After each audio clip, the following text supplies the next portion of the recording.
Mr. Chairman, I'm not exaggerating when I say that you have called before you two witnesses who pose a direct threat to people who oppose them. It's funny when people have to go through that. Exactly. This is unacceptable. I'm ready for it. I don't know if a lot of other people are. But just as it was unacceptable for Kevin McCarthy to provide 41,000 hours of sensitive security footage to a biased talking head in an effort to rewrite what happened on January 6th. This is a new Republican playbook, apparently. Risk American safety and security to score political points. The gentlelady's All right, political junkies, buckle up. Today, I'm diving straight into one of the most explosive congressional hearings we've seen in recent years.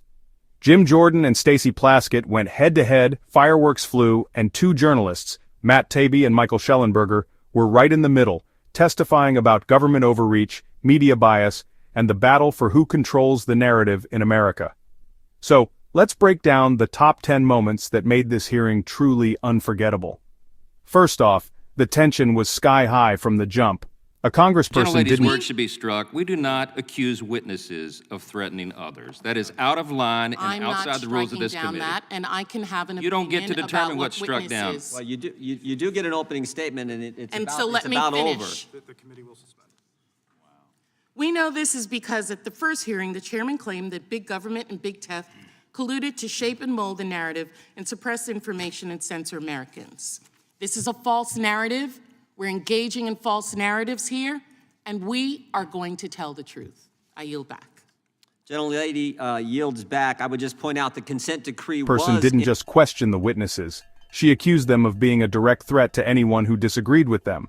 That's not just a jab. That's a grenade tossed into the middle of the room. Next, Kevin McCarthy took a direct hit. Lawmakers slammed him for handing over 41,000 hours of January 6th footage to Tucker Carlson, just one journalist with a clear agenda. Critics argued it risked national security for political gain. Then the rules got thrown out the window. A member accused the witnesses of threatening others.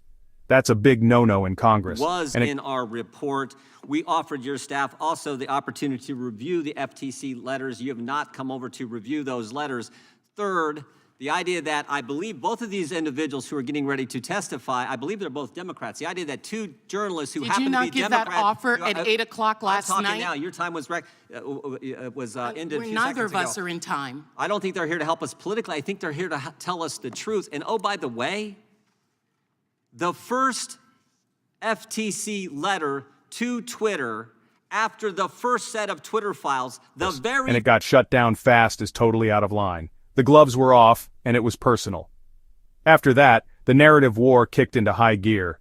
One side said this was about exposing government collusion with big tech, how the government might be influencing what we see online. The other side, they said it was all smoke and mirrors, a false narrative to rile up the base. But here's where things got spicy. Democrats got called out for not sharing key FTC letters tied to the case.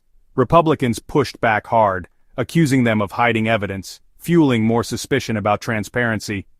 Then a twist. Both Taibbi and Shellenberger were described as Democrats themselves. The very first question was, who are the journalists you're talking to? And you guys don't care. You don't care.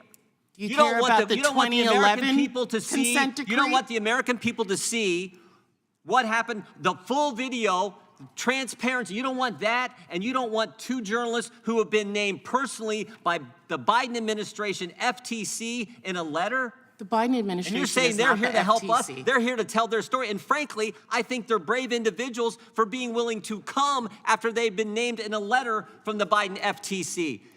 That fact was used to argue their testimony wasn't just partisan noise. If even neutral journalists are blowing the whistle, shouldn't everyone pay attention?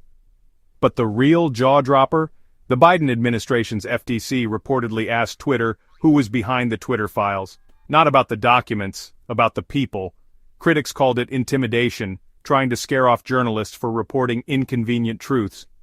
The tension reached a boiling point when Republicans demanded all the footage and documents be released, while Democrats fired back, accusing them of editing the context.